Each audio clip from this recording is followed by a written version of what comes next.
শেষ সিদ্ধান্ত কিন্তু জনগণ নেবে। এখন দেখেন গণ অভ্যুত্থানের সময় জনগণ রাস্তায় নেমে এসেছে, দাবি আদায় করে নিয়েছে। এখন জনগণ রাস্তায় প্রতিদিন নামছে না বলে মব হচ্ছে অনেক জায়গায়, কিন্তু জনগণ বড় আকারে রাজনৈতিকভাবে নামছে না বলে আপনি এটা মনে করার কোনো কারণ নাই যে জনগণ এগুলোকে মানে ঠিকভাবে নোটিস করছে না। নোটিস যে করছে এটা প্রমাণ আপনি পাবেন ইলেকশনে কি হবে, যে জরিপ করে দেখা যাচ্ছে এত বড় দল বিএনপি যারা ইলেকশনে যাওয়ার জন্য একেবারে রেডি, তারা ওই জরিপে 10,000 লোক জরিপে অংশ নিয়েছে, তার মধ্যে অনলি 17% ডিসাইসিভলি বলছে যে আমরা বিএনপিকে ভোট দেব।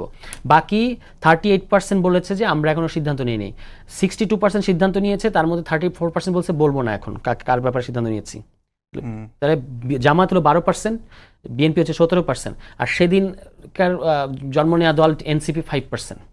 এটা হচ্ছে এখনকার অবস্থা। ফলে শেষ পর্যন্ত কিন্তু বলতেছে যে ইলেকশনে এই পর্যায়ে আপনার একটা মানে আপনি কিছুদিন আগে একটি মানে সমাবেশে বক্তব্য দিয়েছেন, সম্ভবত যারা মানে রিটায়ার্ড যারা আর্মি অফিসার আছে তাদের সঙ্গে একটি সমাবেশে বক্তব্য দিয়েছিলেন। হঠাৎ করে মনে পড়লো সেখানে আপনি বলেছিলেন যে শ্রীলঙ্কার মতো হয়ে যেতে পারে, যেখানে নতুন দলের সেবক এটা আমি সর্বত্র বলছি, এটা এখন অত্যুক্তি মনে হতে পারে, কিন্তু আমি যা আবহ দেখতে পাচ্ছি, এবং এই জরিপটা কিন্তু আপনি যদি in terms of demographic shift কোথা থেকে তারা সংগ্রহ করেছে, এবং এটা ডোর টু ডোর গেছে। 77% পার্টিসিপেন্ট রুরাল, খুব মেথোডোলজিক্যালি খুব সাউন্ড একটা এবং স্যাম্পল সাইজ হিসেবে এটা অনেক বড়। 10,000 লোক নিয়ে করা মানে আরো বড়, আরো জরিপ হবে বাংলাদেশে নির্বাচনকে কেন্দ্র করে। কিন্তু ওখানে দেখে আমার কাছে মনে হয়েছে যে তার মানে আমি যে আকবরিয়া কথাটা বলছিলাম, অনেকগুলো জায়গায় আমি এই কথাটা বলেছি যে শ্রীলঙ্কার মতো ঘটনা এখানে ঘটতে পারে, কেউ জানে না কি ঘটবে কি ঘটবে না। আমি মনে করি আমাদেরকে দেখাতে হবে যে আমরা দায়িত্বশীল, we are ready to take over, যদি জনগণ আমাদেরকে সেই দায়িত্ব দেয়। সেটা হলো আমাদের সংগঠনের অভ্যন্তরীণ বিষয় বা সংগঠনের নিজস্ব শক্তিমত্তা প্রস্তুতির বিষয়।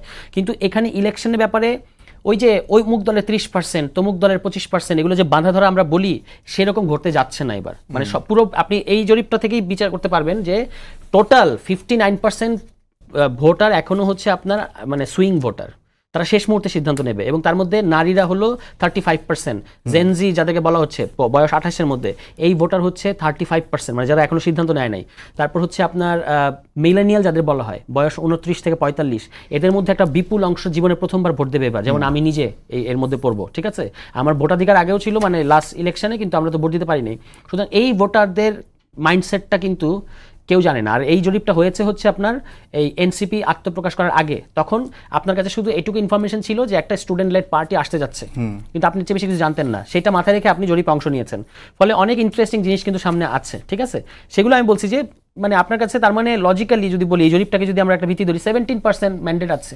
এই 17% ম্যান্ডেট নিয়ে আপনি শুধুমাত্র আপনার বড় সাংগঠনিক আছে মানে শক্তি আছে, এটার ভিত্তিতে আপনি জোর করবেন, এটা হয় না আর কি। কারণ আমরা যদি জোর করি তাহলে তো আমরা যদি জোর করা শুরু করি তাহলে একটা দেশের মধ্যে একটা বাজে পরিস্থিতি তৈরি হবে, সেটা তো আমরা চাই না।